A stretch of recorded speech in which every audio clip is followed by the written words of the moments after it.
What's going on, family? Welcome back to the table. And today's show is going to be a great show because we are specifically inside of Black History Month. And we're seeing the foolishness that's going around America right now. They're trying to say that February is going to be America History Month. Man, bump that. This will always be Black History Month to me. I'm excited because in Black History Month, you all know me. I wrote the book called Debt Free Degree. And I said, man, why not have a conversation about HBCUs and the significance of it inside of our community? So I had to ask two deans that mean a lot to me. The very first dean that'll be joining us on the show today is Dean Davis. Dean Davis is the dean of the Sidney Lewis School of Business, and then also one of my mentors and dear friends, Dr. Bishop John Guns, who's the dean of Samuel DeWitt Proctor School of Theology, both representing one of the oldest HBCUs, one of the most prominent HBCUs in the world. My school, I'm proud to say it, Virginia Union University. For those who do not know, Virginia Union University has a heart specifically for people of color, and even specifically those really who are wanting to get into the grad chapter, right? With a good education. And also is with a good, rich education. A lot of you all do not know this, but on January 1st of 2024, I woke up and had this pull to go back to school. And immediately I called Dr. Guns. And within a matter of 2 weeks, I'm in school because of the amazing president, Dr. Lucas. And they gave me a full ride scholarship to complete both my bachelor's in science and finance and, watch this, my executive MBA. So your boy is educated. But what you do, some of you all do not know, is that not only am I back in school and I'm completing my executive MBA this year, but man, I had the honor of being an adjunct professor teaching the consumer economics course to our undergraduates. I wanted to have a real conversation about the importance of HBCUs compared to PWIs. I asked the hard questions, and we got real answers that is really going to help us. And you all have always heard me say this, that I believe that education is one of the most important things when it comes to narrowing the wealth gap. Because if we don't have the education, if we're not reading books, if we're not continuing to grow our number one asset, which is our mind, then we cannot narrow that wealth gap and pass down legacies to our children's children. I'm back in school to help narrow it for my family. I need you to consider going back to school today too. So listen, I want you to share this with your friends, with your families. I want you to dial into this conversation because you're going to hear the heart, the passion behind these two individuals who I look up to, who I admire, and who has personally changed my life. And watch this, because they've changed my life. My content is going to help you change your life. Ladies and gentlemen, welcome to the table for the first time, but especially not the last time. My deans, Dean Davis and Dean Guns. Let's get to the conversation. To start off, why would you all say education, specifically from an HBCU, is super important in 2025? And an HBCU is an excellent space by which you are stretched to do life in a different way. People who look like you, who walk out life like you, and who probably desire the same kind of things you desire.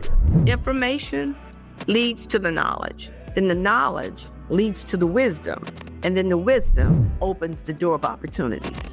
Anybody that discourages you from becoming better is not your ally, even if they're your pastor. You are not on my side if you want me to stay like you. So the first thing some of you have to do is to dislodge yourself from those who are afraid of your potentiality. In 8 weeks, you got a class on a Tuesday night, a class on a Thursday night. No excuse. And guess what? You still work, you can still make your money. Because that's one of the biggest things. People are like, I can't do it because I can't give up my job.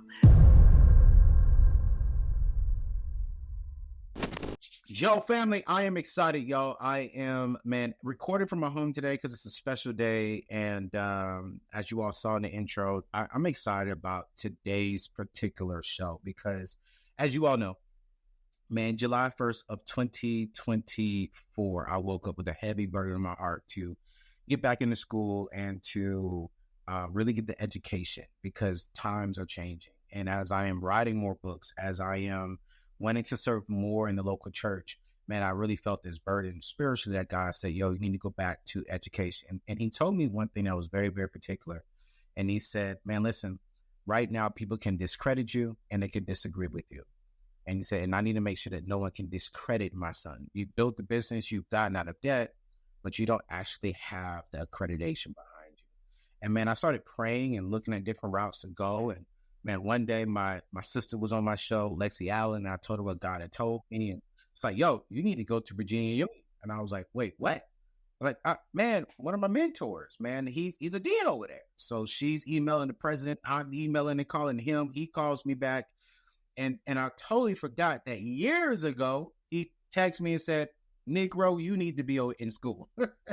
And so, man, y'all, make a long story short, I'm excited because I'm back in school, completing everything from the bachelor's to the executive MBA.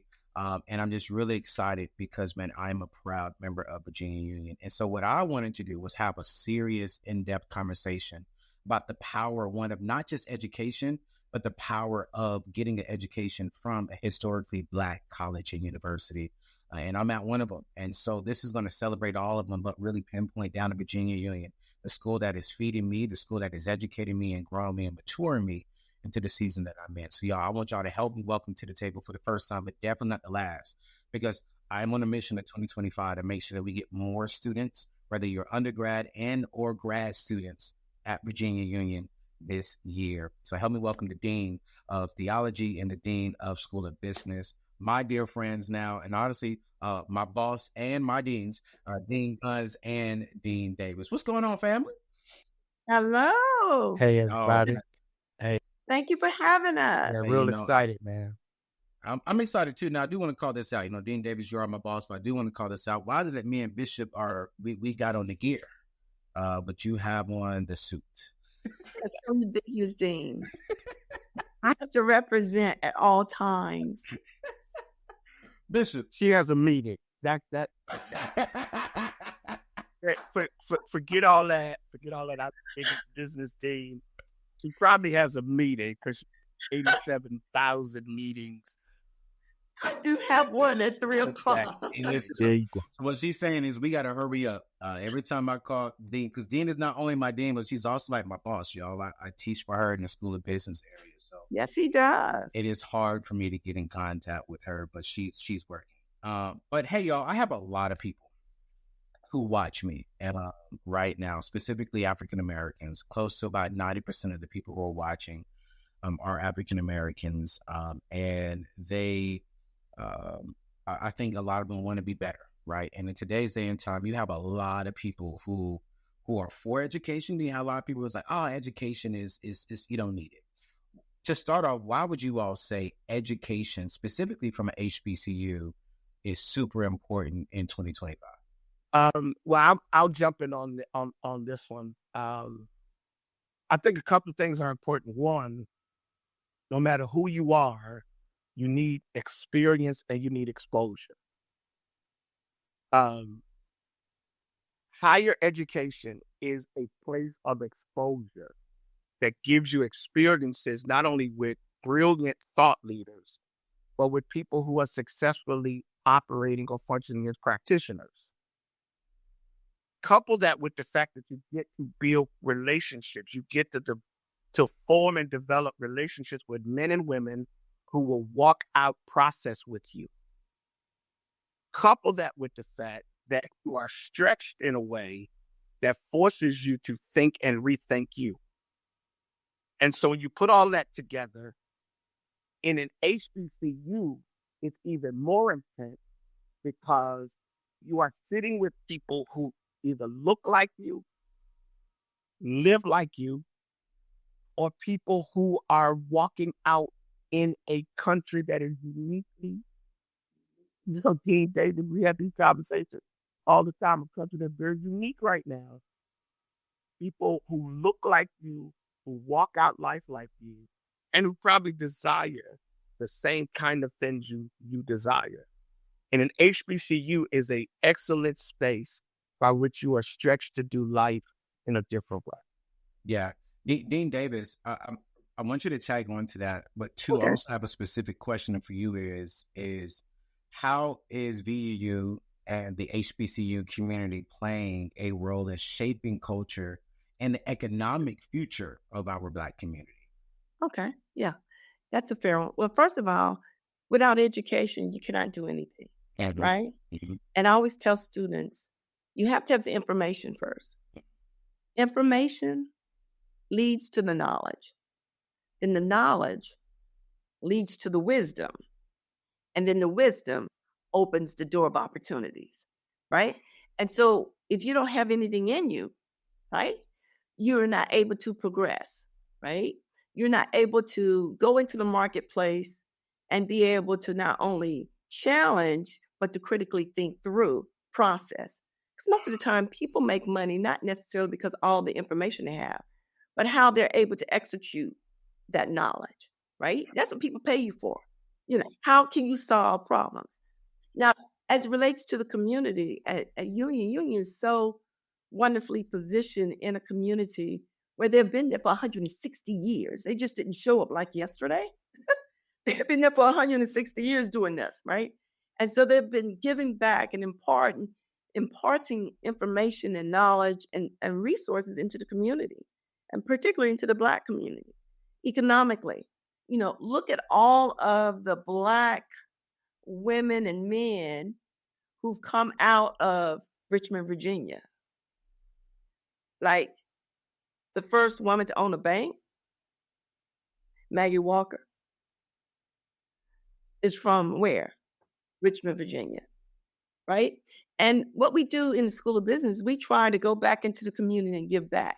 And we do that by providing opportunities to teach on financial literacy. And we have a program now where we go into the elementary, the middle, and the high school to teach financial empowerment, right? Because it comes early, it doesn't come later. If I try to teach them when they're 18 and 19, I'm behind. I need to be teaching it to them when they're 6, when they're 8, when they're 9, when they're 10. And these young people, when we go into these schools, they are amazing. For instance, we went to this elementary school and the little girl, she said to me one day, she said, Dr. Davis, what is the government doing with my taxes? And I was like, how are they using my taxes? And I said, well, sweetie, when you go and buy a candy bar and they tax it, that helps you with your school. The taxes, that money goes to pay for your infrastructure, for school, for roads, for bridges. And she was like, oh, okay. I guess I'll let the government take my taxes. Those are the kind of things that the kids are asking, the questions that they're asking. And that's how we're going back into our communities to help. In the next couple of months, we'll be going to about 6 neighborhoods with what we're calling the VUU Community Financial Van. We're taking back our communities. We're going to them. If they can't come to us, we're going to them to teach them about home ownership, about small business development. We're not waiting for them no more. Got it. So each one reach one. And that's what we do good at the UU. And I love that you said that, because I kind of want to live there. That speaks to the power of the people of color, the Black community. We see oftentimes the struggle. I think y'all can speak to this way better than I can, but we often see the struggle of HBCUs trying to stay open, but we don't see the struggle with a lot of PWIs trying to stay open.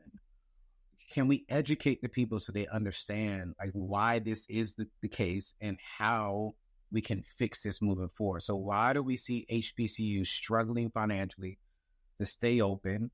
And what's the difference between that and the PWI? And what can we do within our community to make sure that we don't have this problem? Because that's important to have an HBCU going into the community, teaching the elementaries and middle schools and creating opportunities, not just for those, but even for individuals who probably wouldn't even get accepted into a PWI, but they're crazy smart and intelligent. So can y'all speak to that? Well, it's interesting. It's a word, and Dean Davis, let's see if we can co-sign off this on this word, endowment. And so, like, there's a seminary, Princeton Theological Seminary has a $200 million endowment, right? Just off rip, right? Many of our HBCUs, whether it's a seminary or a school of business or even a university, may not even have an endowment that exceeds, what, 10, 15, $20 million.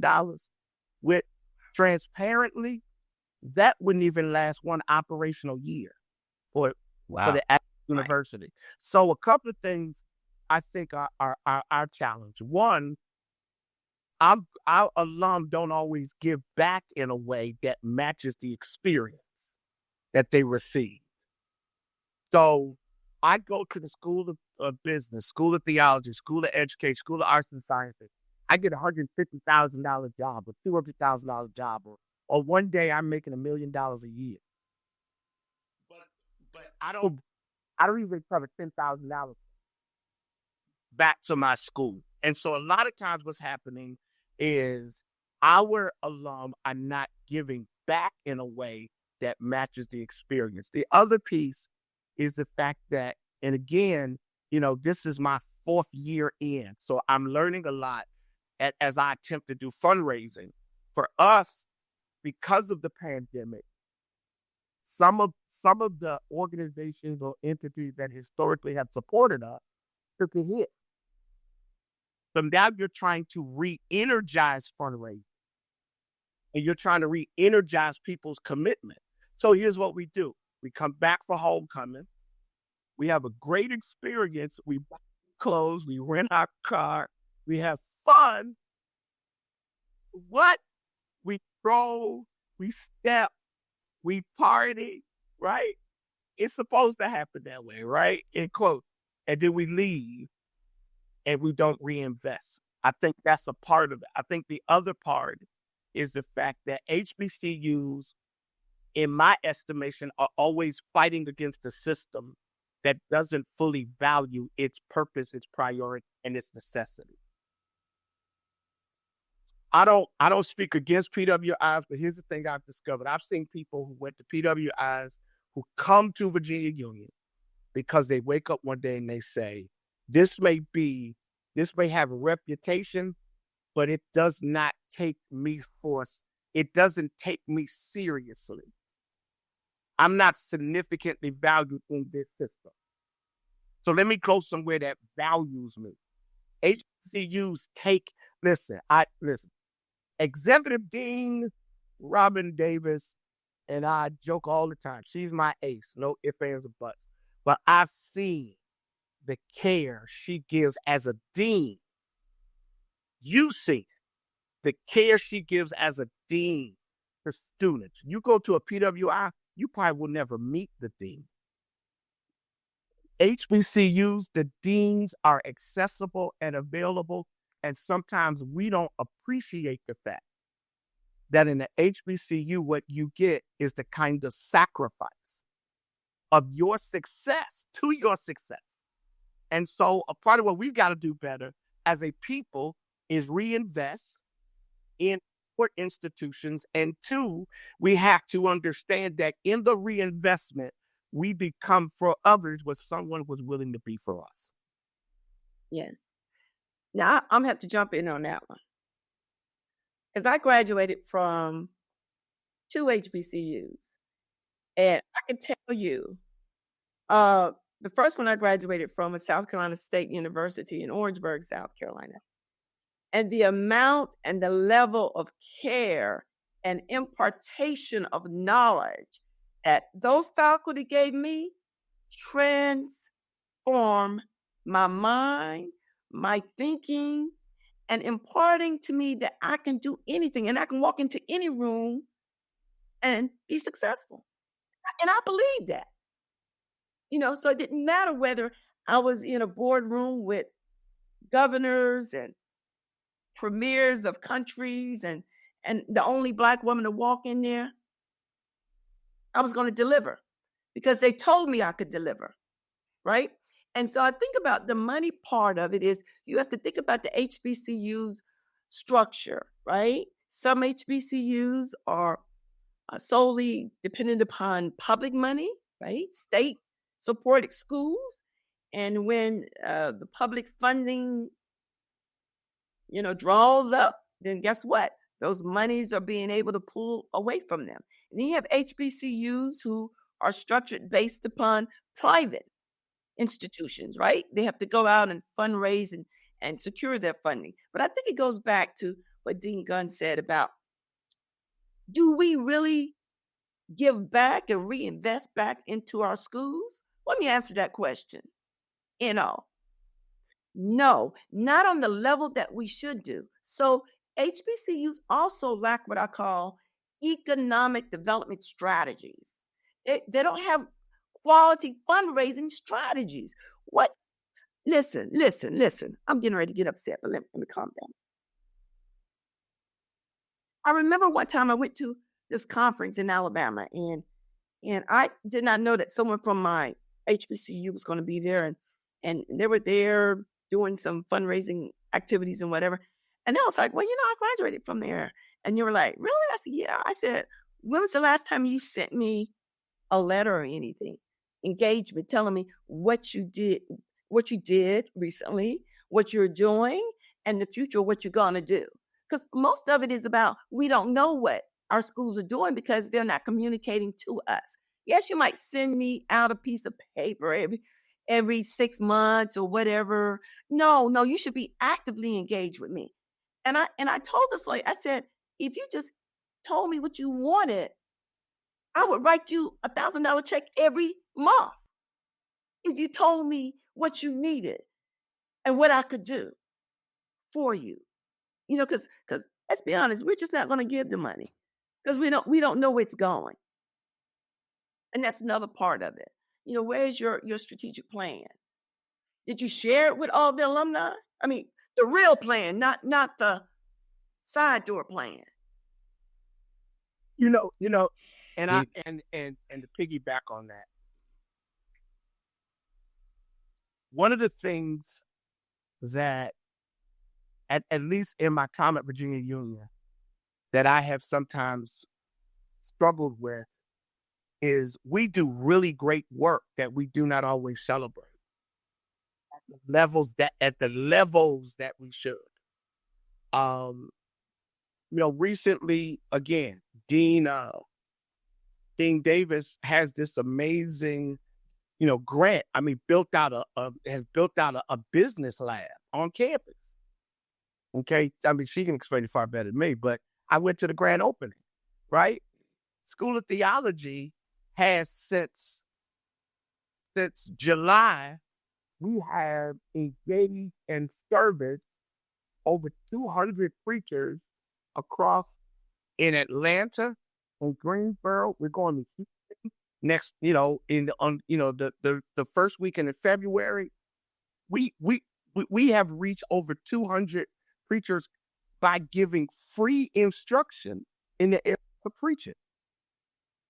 Free from some of the leading preachers in America.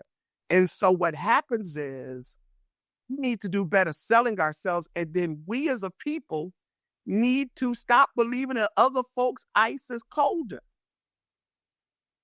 Truth of the matter is we are not where we are without us taking, our ancestors made significant sacrifices to build these schools because there was a day they didn't let us in. Okay. And now that, we're not going to get into whether integration was a good thing or a bad thing for Black people. That's another whole conversation. But I think that a part of this is, see, Anthony, man, you don't open up a whole can of worms with the two of us. But we had these conversations. One of the challenges is that we have to learn to once again value who we are and what we bring to the table, not allowing options to become so enticing that we fail to reinvest in who we are. All right, family, before we get into the rest of today's show, listen, nearly 75% of you all are not subscribed to the channel. Listen to me again. 75% of you all are not a part of the E3 community. And we are literally just expanding in the areas of abundance, wellness, and freedom. And that is the main focus of this year. So listen, if you're loving some of the content, you may not watch me every single week, but if you could just hit that subscribe button and be a part of this family, there are some extra perks that comes from just subscribing subscribing. We're giving out discounts in the AO store. We're having events solely just for the community, and you will get an email with the discount code and the VIP code and all the special things that's going on. So please hit that subscribe button, whether you're watching this on YouTube or listening to this on podcast, and I promise you it's going to be amazing. When we hit 1 million on YouTube, I'm giving away a luxury quality used vehicle to one of my E3 community members on July 1st of 2025. So listen, hit that subscribe button and let's get back to today's show. God bless. And then the other part of that is about when our students leave, they don't leave to build wealth for themselves. They leave and build wealth for others. I have a problem with that. I'm not saying, and I tell my students all the time, I'm not saying when you leave, you can't go work for a Fortune 500 company. I did it. But guess what? When I did it, I learned what I needed to learn. I created another company over here on the side. I build my skill sets up over here, because a lot of times we give all our intellectual capacity and knowledge to others. And then when we leave, we can't take it with us because we already gave it to them. And so they own it. Why are you shaking your head? I mean, she got the whole black. Hey, she's got the whole black over the head shaking thing. Listen, but she talking good though, because it's like that is so true. That I think within this context, Black people, I believe we are the most creative group of people. Absolutely. But we don't have ownership of what we create. We had to be the most creative, and it's interesting. A lot of times we are. So I'm a pastor. I'm a preacher. I did this thing about David and Goliath, but the thing that really hit me recently was that when you look at the annals of history, those of our ancestors who had the courage to confront the system were oftentimes beaten in front of people, and the ones who conformed and were muted were applauded. Historically, the confrontational, forward-thinking, aggressive-minded Black has been punished for being what other races celebrate in themselves. And we end up conforming to the system so we do not appear to be disrespectful of the illusion of authority. Hey, Dean Davis, and the genius of an HBCU, the genius of a Black business, the genius of a Black church is that we can independently challenge systems by using success as leverage. Yes. And the other thing is we have so much capacity beyond what we could even think or imagine. Well, first of all, God tells us that in the Word. Sure does. But we don't know how to collaboratively. Can I say this word? Collaboratively walk away. Work together to build true capacity without worrying about who gets what. It doesn't matter. We're in it together. Strategize, develop the plan. Let's minimize. Come on, mobilize, execute, and implement. But you know what? You know what's powerful, Robert? I mean, Dean. I'm sorry. That was Dean Davis. I'm trying to. The friendship coming out now. Davis. But you know what's really Yes, Bishop. Is our relationship is evidence of that. The HBCU space. She's dean of the School of Business, right? Sitting in the School of Business. I'm dean Sandwich Park School of Theology. The thing that's so interesting is, and this predated me, she has led our school in partnership with the School of Theology in creating the executive MBA in church management. No program like it in the country. And it works because the pipeline of the seminary serves as a pipeline to it, as one of the pipelines to it. But more importantly, by the time they're done with our graduates, they now enter back into the space of community development, of Black business development, not just the pulpit. And you got how people, Dean has graduated from that program. Well, it's interesting. In May of this year, May 2025, and I just gave the number to the provost the other day, we will have had 95 executive MBA students to graduate from Union in 3 years. 3 years? It is amazing. In May, we'll have 33. And of that, 20 have been pastors from the School of Theology. Now, Dee, break down, because I think this is new, right? Yeah. This is new. Break down exactly to people who are not, who may not know what an executive MBA with the emphasis in church management is, because that's the program that I'm currently in. Yes. But I think there's a lot of people, they know what theology is. Virginia Union is well known. The School of Prophet is well known for that. Mm-hmm. But what you're building now is new, and I think people need to know that. Hey, VUU, I think, correct me if I'm wrong, we're the one of the only HBCUs that has the emphasis in church management. Oh, yes, in the country, we're the only one. Yes. So let me preface this by saying how it came about. Okay. Of course, you all know I'm from South Carolina, and we have an amazing church back home. And our pastor, we've been working on this. My background is in economic development. So when I used to see all this development happening, and then I'm looking at all these churches and communities and poverty around it, or not building up the land around, I said, this is a problem. And so my pastor at the time, we said, hey, we're going to buy the land around our church so we don't get landlocked.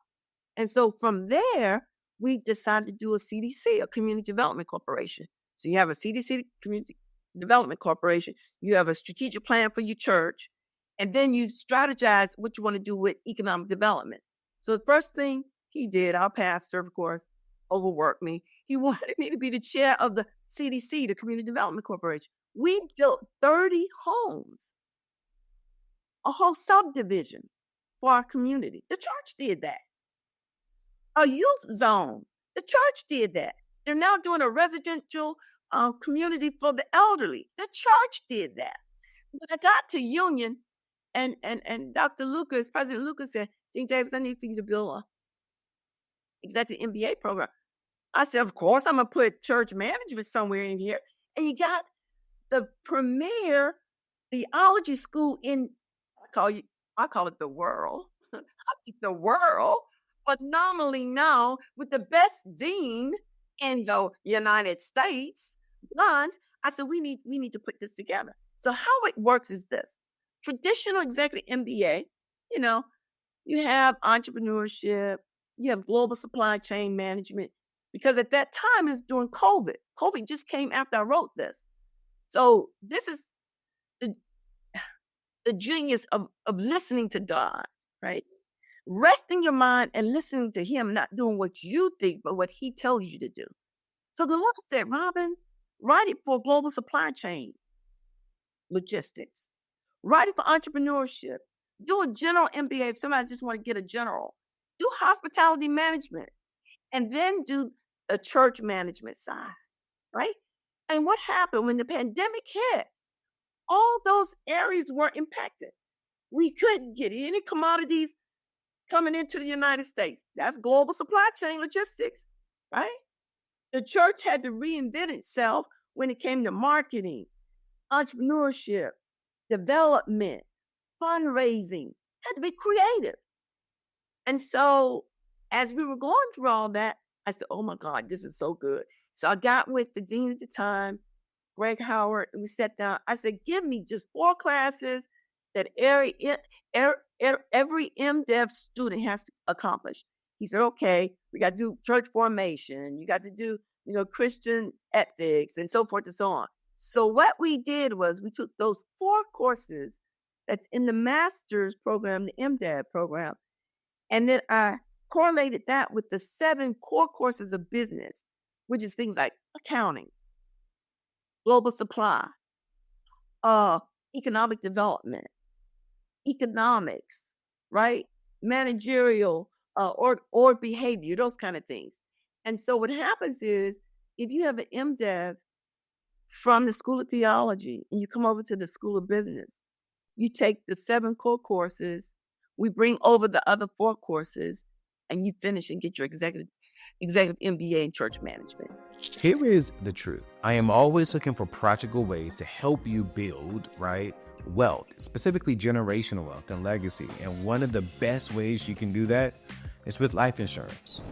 That's why I partner with my friends at Ethos. They made buying life insurance simple and hassle-free. Whether you're the main provider for your family or want to make sure your loved ones aren't left with financial burdens like debt, life insurance is a powerful way to provide financial security. As a business owner and a homeowner, I took this seriously and secured a $2 million life insurance policy through Ethos. Why? Because having a peace of mind, knowing my family will be cared for when I'm no longer here, is extremely priceless. What I love about Ethos is their quick and straightforward process. You can apply entirely online in as little as 10 minutes. I'm not even exaggerating. I did it myself. Listen, no medical exams, just a few health questions that you must answer honestly. Plus, it's affordable, making it easier to protect your family without breaking the bank. Listen, I want you to lock in your rate today by visiting anthonyoneal.com/life insurance or click the link below to get your personalized free quote today. Listen, as we're getting back to the show,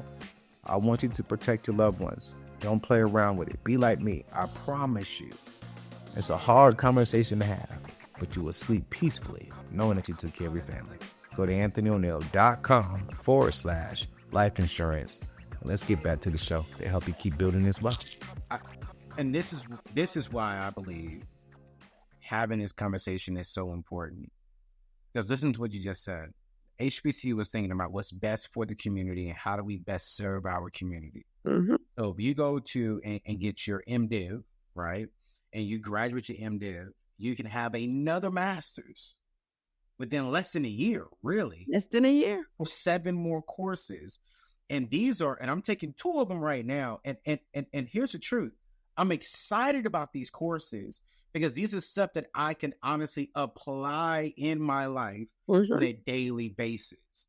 And I think that's just what I'm blown away by the Executive MBA program. And I'm still going to complete my MDiv because my mentor and man, if y'all don't know this, man, but in my youth pastor days in Jacksonville, Florida, I served the great Bishop Rudolph McKissick Jr. That was my assignment. But in partnership with them, man, I served Bishop Guns with his Project SOS, but he was just serving Black boys and keeping them out of jail, keeping them alive. And so I've known Dean Guns since I was 25, and he matured me.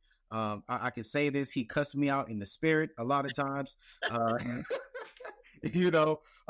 this is the man who is not only as a pastor, but he's also over. And if you don't know this, one of the best preachers and teachers of the gospel. Oh, absolutely. Right. He just got done teaching for Bishop Jakes, and he's done so many different things. So I'm like, wait a minute. You have Dean Guns, I have Dean Davis, and then when we look at our president, who's just one of the most intellectual brothers I've ever met in my life, I'm like, yeah, this is where I got to be, because it's just coming down. So just the wealth of information here is just so important. I want to ask y'all a question. You don't have to ask it because I know y'all are scholars. But someone watching this right now saying, yeah, but I don't want to go to a HBCU because of experience. But I'm going to go to a PWI because this PWI may have a better name. Mm-hmm. Why would they choose an HBCU like BUU over a PWI that may have that name per se? Let me answer that. Yep. Okay. 2 words. Robin Davis. Dean Guns. See, here's the mistake we're making. There is success wherever you choose to thrive. The courage is to not be manipulated by the illusion that somehow success is attached to something that doesn't look like you. Yes. Yeah. Say that again, Bishop. that in some way I've got to be different from who I am to be successful in their system. So many of us don't understand that they don't really want us there. I mean, no. Let's be real. They don't really want us there. And with this new administration and with this new Supreme Court, they no longer have the legal responsibility to operate from quotas. There's no more diversity, equity, and inclusion. The admissions processes are going to now take into account stuff on that application that has nothing to do with what clubs you were in. No, let's be real. Reality is that HBCUs developed Robin Davis. Can I jump in on that? The other piece is this. HBCUs care about your life today and your future tomorrow. Absolutely. That's what we care about. Where you are now and where you want to go, and we help to propel you to show you how to get there, right? Yep. With no falsehoods, with not being pretentious, being true to who we are and who you are. And you could be who you are, right? Listen, let me tell you something. At an HBCU, you have so many people who have been at PWIs and now back at an HBCU. So it doesn't matter. It's not like you're getting less of an education. If anything, you're getting more of an education because we went out there. We had to operate not being who we are in order to get what we needed to get, if you know what I'm saying. Right? You know, that silent code. And we're the only community that can turn it on and off. You walk in one room, you're one way. You walk in another room, you're another way. Right? Others can be the same way the whole time. But at an HBCU, you're always who you are. And we as professors, we're going to give you all what we can give you. Let me tell you something. I've been in rooms doing billion-dollar deals, not million. Let me say that again. Billion-dollar deals. Some of the counterparts at the other schools haven't. So you don't know what you're getting at an HBCU. No, that's real. And I think one of the things that I've been able to experience is I don't feel like I'm just another number. And I'll just be vulnerable and honest with the world, man. I almost backed out. And these two individuals was like, nah, you ain't going nowhere. You're not going to go over here. You're not going to do that. And I felt the love. I felt the genuine concern. And one thing that both you and what's so funny is that both of y'all called me at separate times, but all of you all talked about my present and my future. You talked about, hey, Anthony, I know what God has put on your heart, and we're going to help you get there, not just get you through class. We could say, hey, Anthony graduated from here. But I heard from both of you, I was like, yo, we want to help you better, to better serve the Black church, to better serve your people who are called to you, but then also to give you education so that way your future is even better. And I know people at PWIs. I've gone to a PWI, and I was just another number. They didn't care about my position. They didn't care about my life. They just wanted to have me as another number. And so I just think that's another thing that we have at HBCUs that really everyone needs to account for. But the majority of people who watch my show are not 18 and younger. The majority of people who are watching my show are working adults. And they are working adults, single mothers, maybe be family people. They're already working a full-time job. Some of them are in ministry, Bishop Guns, Dean Guns. Some of them are in the corporate America space, Dean Davis. And they're saying, yo, I want to go back to school, right? But there's two main concerns I want y'all to talk about. It's one of them may be, I'm busy. Like I got kids, I got a full-time job. But I'm busy, so I want you to talk about Dean Davis, the executive MBA. Then Dean Guns, I think there's a lot of young guys out there who are called to the ministry, and they have. I'm going to be honest with you. You can address this. They have a lot of pastors who say seminary school it ain't all that. You're going to get confused. They're going to lead you down the wrong path.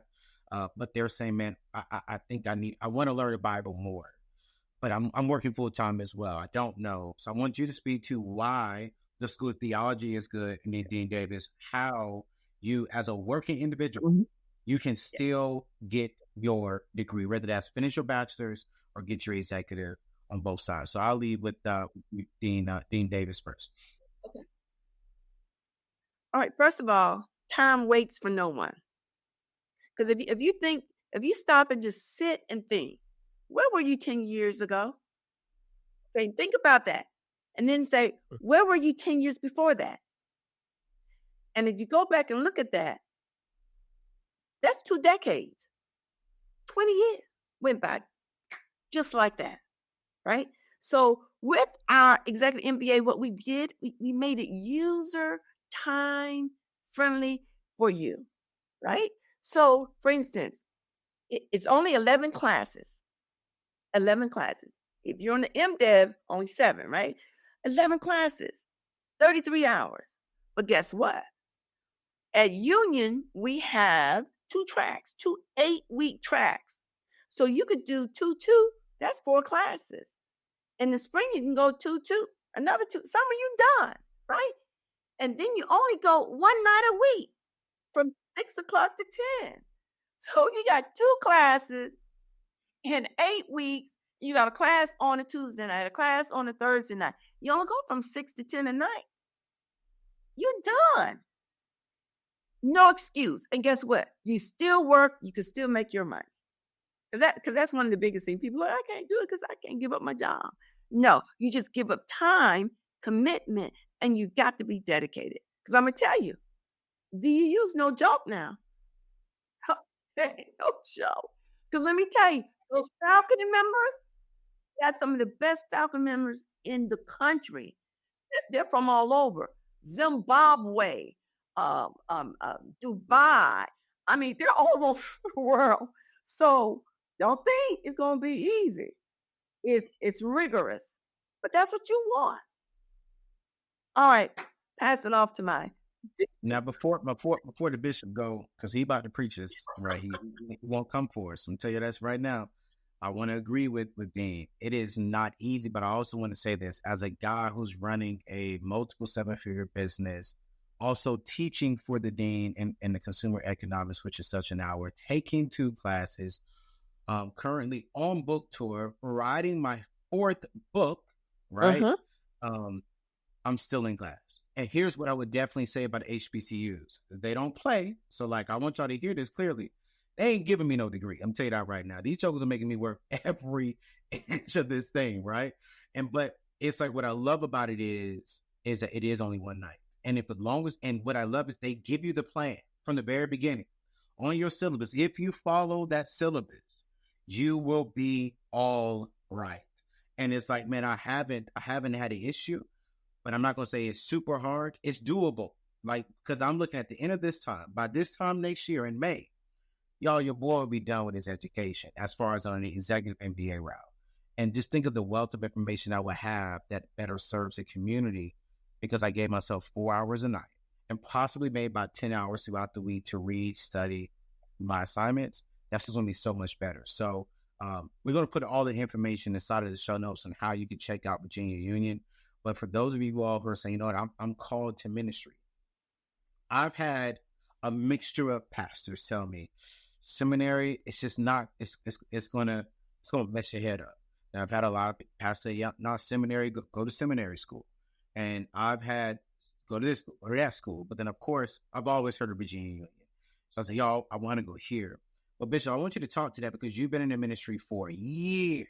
And I know you probably know pastors who've said seminary is not for preachers. It just messes up the approach to the scripture. So what would you say to that young preacher, man and or woman, who's struggling on that fence about getting that seminary degree? All right. So it does mess you up. It does. It jacks you up and saves you at the same time. All right. Yeah. All right. Because a lot of times what we don't understand is that education is not supposed to agree with you in your present. It's supposed to deconstruct you for your future. In seminary, as in the School of Business, as in the School of Arts and Sciences, as in the School of Education, it deconstructs you and reconstructs you at the same time. Sure does. And so what you're getting in those two classes as a successful young, you're not as young as you used to be. Hey, man, I'm younger than both of y'all, though. As a successful Black man, you are being deconstructed to rebuild yourself for the greater season that God has for you. Mm-hmm. So if you're a minister and you're saying, man, I don't know, da-da-da-da-da, here's the thing that I want you to understand. You will never know what God has for you if you sit among people who are midgets trying to wear giant clothes. Anybody that discourages you from becoming better is not your ally, even if they're your pastor.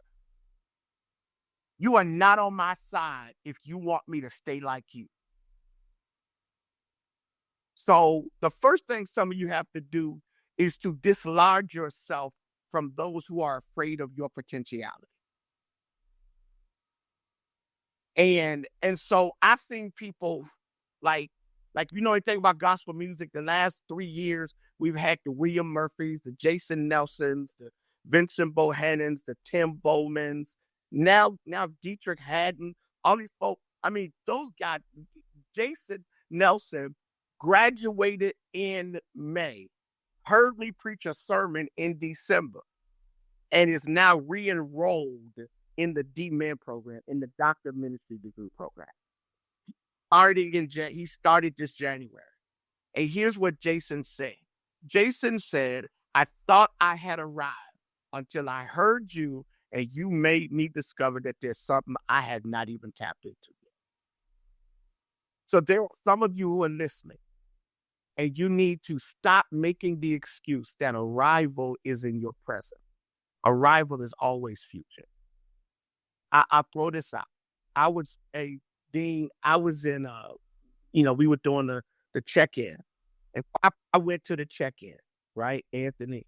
And I'm in the check-in, and there's this lady who was sitting there, had a little raggedy coat on, had a little hat on, and she was sitting there in one of the chairs. And so she comes up to the registration table, and she's talking to the registrar, and then she looks at me and she says, are you Bishop Guns? And I said, yes. I don't use my title unless I get pulled over by the police. But you said, I said, yes. And then Anthony, she says, oh my God, I watch you sometimes on your stream. I said, wow, cool. And she said, and I even told my wife this, she said, one day I heard your wife talking about school. And I'm sitting there going, I think I need to do better. She said, I have 5 kids. I'm 35 years old. And I am now ready to change the rest of my life. So let's go back to what Executive Dean Robin Davis said. You're running out of time, but God gonna give you something called grace. And if you have the courage to give God your life, God will give you a life that you never anticipated. I walked away from the D-Man in 2007. I was in the D-Man because I'm a 2-time graduate of Virginia Union. I walked away. I quit. I didn't tell nobody, but I quit. Anthony, you understand? I quit. Okay, that was petty. I walked away. Dean Emeritus John Kennedy calls me. Listen, he calls me and says, son, where are you? I said, I'm in Washington, D.C. preaching. She said, get in a car and come to Richmond for the residency for your D-Man program. I had quit. Dean of the school calls me. I had quit. The dean of the school calls me. Well, when I am appointed by the president as the dean of the seminary, my alma mater, 2 times, I walk into the office that Dean Emeritus Kennedy sat in for 15 years. I sit down behind the desk, and I promise you, the Spirit of the Lord said to me, just imagine if you had quit. If you give God the material, God will give you a future that you didn't anticipate. That's right. That's right. Education is the material. that opens doors that you didn't even know existed for you. That's why I said information There you leads to knowledge. Knowledge Yeah. leads to wisdom. And wisdom opens up the door of opportunity. There That's it. You're there, and anyone listening on this, you're here because God wants you to hear this because He has great work for you to do. It's time to do some work, y'all, for our communities. And that's what Dean Guns and I'm doing. And Guns, I'm going to go and announce it. Anthony will notice, but we have a pilot course coming up on February the 13th, where we're getting ready to launch the first ever certificate program for faith-based community and economic development. We're not playing, y'all. It's like we don't have enough work to do. Get real. God keeps pouring all the stuff in us, and we got to get it out. Man, listen. Talk a little bit about that certificate program and how people can sign up. Can they sign up right now, or do they have to wait until then? Thank God. No, they can start it right now. In fact, I will send you the flyer, and you can shoot it out. And what's really amazing about it is that faith-based economic and community development is one of the most significant ways by which you can do the work you want to do in terms of community. Operation Save Our Sons is the result of faith-based community development strategy.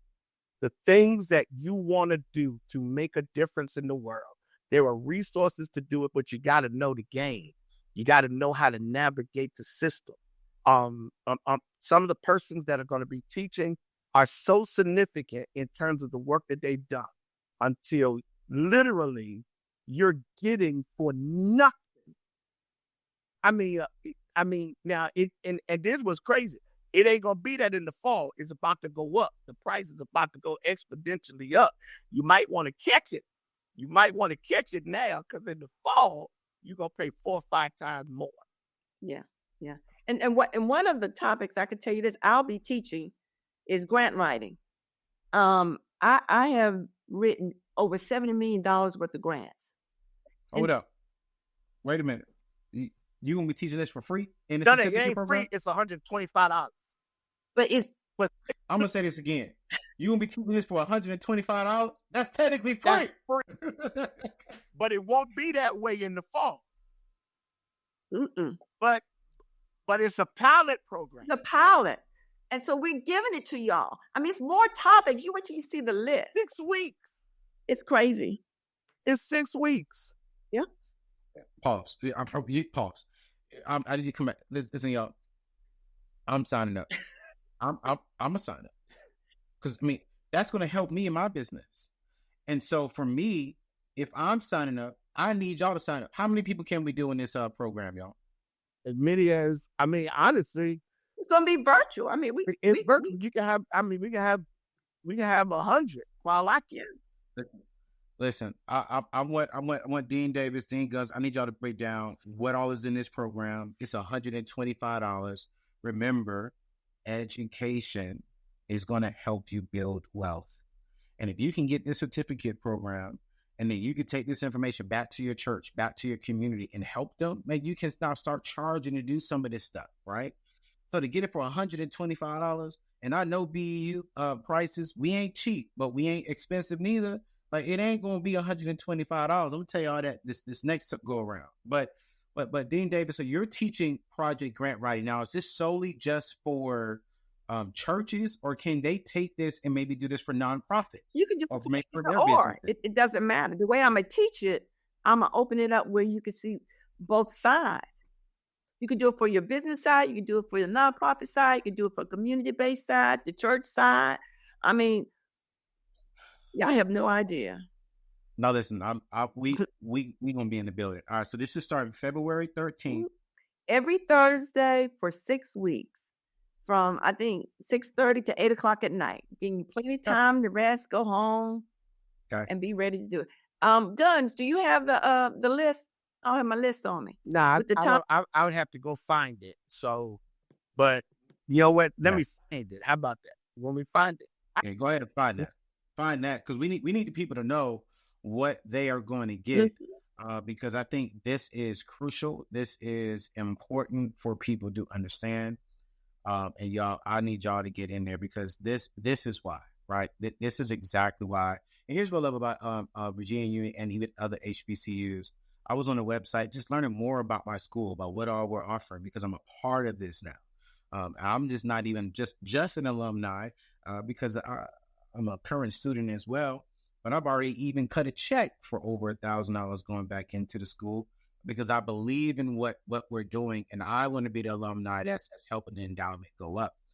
But while I was doing some research, man, not only y'all offering that on the theological side, but on your side, the School of Business side, Dean, I saw classes on how to get into homes, how to get.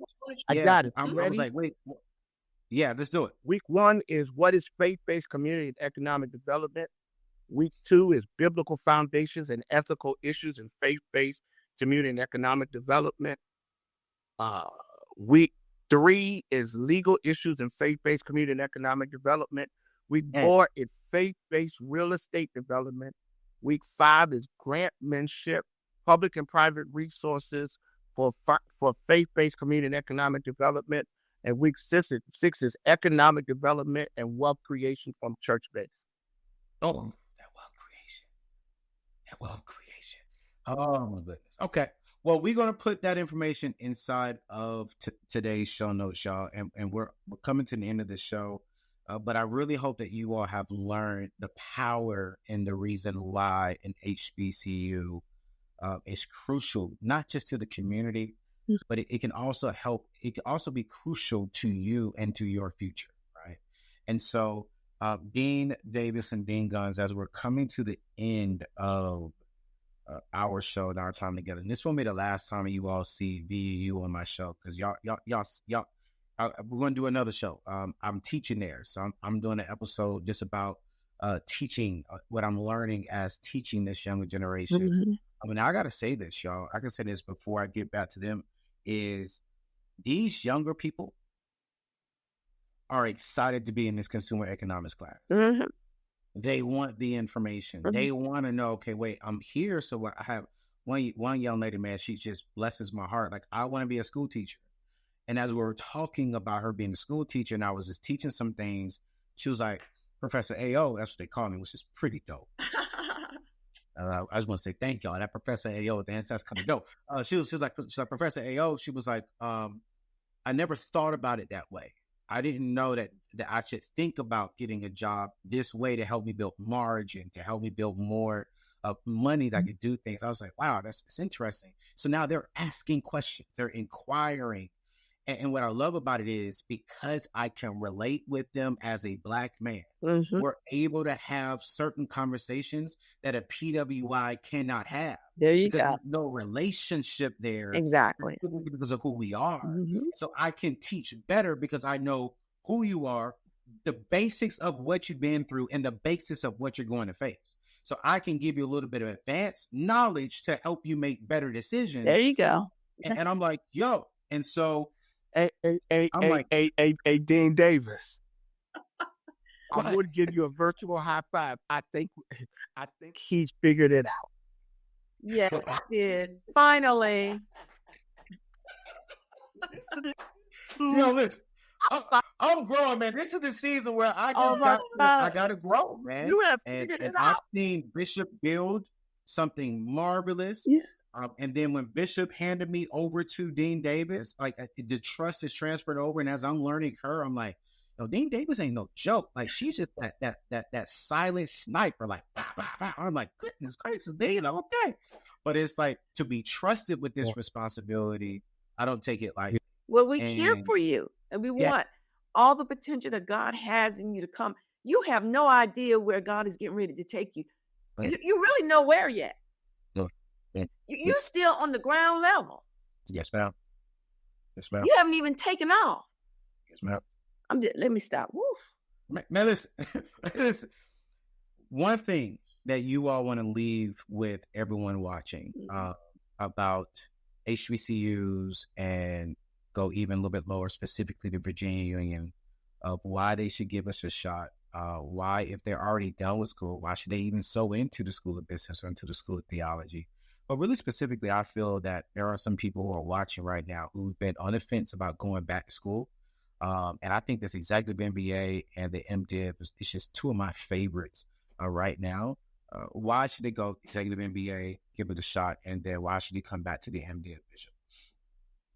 Well, first of all, I would just like to say we want to break the change of not being able to do in our mentality. Because we can do anything. Anything. And if you want to go back to school, go back to school. Stop making excuses. Because those excuses are tools of the incompetent. They build monuments of nothingness. Therefore, those who use them seldom accomplish anything. And you are African Americans, and you can accomplish anything. Look at your ancestors. And so at VUU, we're here for you. We want you. We want you to make an investment back into the school that's been here for 160 years. Remember, VUU started from slaves. Slaves. It was a jail for slaves. That's what VUU was for. And now it's an institution of higher education, producing governors, producing politicians, producing the next billionaire. I'm looking at one, 2, 3. 3. Hey, man, I love it. Bishop? Why would you say the School of Theology, man? I mean, because everyone knows who is a minister. They know about, your specific school, but there's people who don't know. Why the Because not only does it have a track record of developing women and men who are critical thinkers and advocates for social justice and transformative leaders and contemporary public theologians and effective communicators, but it's a space that shapes you so you can do what you did not see possible. And the one thing that I'm excited about, for all the frustrations that come with working in the HBCU, and we have some, for some of the infrastructure stuff that we all have to work through, we have some, is at the end of the day, we get a student in the class, and the sacrifice is worth it. I will use one example. He died on Friday, but graduation came 3 days later, and he never regretted dying. Some of you will never know that regrets have been your biggest mistake. Regret is something that is formed because you don't have the courage to undo it with execution. So that's why I'm excited. And Anthony, we are so proud of you. And when you walk across that stage, I need you to make sure that the world sees it, because folk who have benefited from your life but have yet to see how big your life is. And Dean Davis has this very integral, awkward, prophetic acumen. You don't see it coming because she ain't a preacher. You stay out of my world. But Here he goes. Listen, that can see the good in people. And because she's done it for me. And I appreciate her deeply and appreciate you. Thank you for this opportunity, man. Thank you, Anthony. We look forward to coming back again if you want us to. No, y'all are coming back, and I just want to say thank you to the Jane Union, President Lucas, but then to specifically you two. I've never said this to y'all before, but I think for me, I get emotional sometimes when I think about this because, and this is why I'm just so bought into the HBCU experience, specifically my HBCU, Virginia Union, is because I've had several white people in my past tell me that I am not a thought leader, that I'm gonna leave it there. I don't want to say anything else to get me in trouble. But that I wasn't a thought leader, and to come home, to come to my people, and to be like, hey, listen, you are a thought leader, and not only are we going to help you get the education to validate who God made you to be, but we're also going to give you an opportunity to serve and teach back to our young people. And that's why I believe HBCUs are important, because we can see things in our people that others just can't see. And it's not that they can't see it. Let's just be real, respectfully saying this. They don't want to see it. If it doesn't benefit them, sometimes they do not want to even acknowledge the gift that they know that you have. But within HBCUs, within our community, we have our issues. Let's be real. But at the end of the day, we know when that Negro got a gift on her or on him, and we are going to help. And I felt that at Virginia Union, and I don't take it lightly, y'all. So listen, to the day that I die, Virginia Union is my home, and I'm gonna say it. I'm not gonna say I'm gonna do it just yet, but I'm gonna say it. I told my dean yesterday. She told me that she's creating a PhD, and I may be one of her first students in her PhD program around business and finances, because I just believe that I want to show other people that no matter what your past is, no matter what you've done in your past, no matter what people have said about you, if you are determined, you can turn it all the way around. And it will be dope to have my wife call me Dr. A.O. God bless y'all. Oh, you're right there. You know, I mean, we're going to see what the Lord does. But I am a better man, and I will be able to better serve not just my home, but the local church and also the community better, because of the education I'm getting from one of the oldest, baddest, coldest HBCUs in the world, Virginia Union. And so while I am promoting this, wherever you are in the HBCU space, man, rep your school. It is amazing because all of us are needed, and all of us are doing some amazing things. It just happens to be that I'm a VUU guy. All right, y'all. So we're going to drop all the information to check out the Executive MBA program, the School of Theology program. But hey, if y'all saying, hey, I don't know if I'm ready yet, cool, great. Try the certificate program for $125 for 6 weeks. And we're going to put that information inside of today's show notes. And I promise you, you will love it. So I hope to see some of y'all in class, whether it's in the undergrad program, grad program, School of Theology program. And I promise you, you thank yourself later. All right. We'll see y'all next show. Peace out, y'all. Bye-bye. Take care.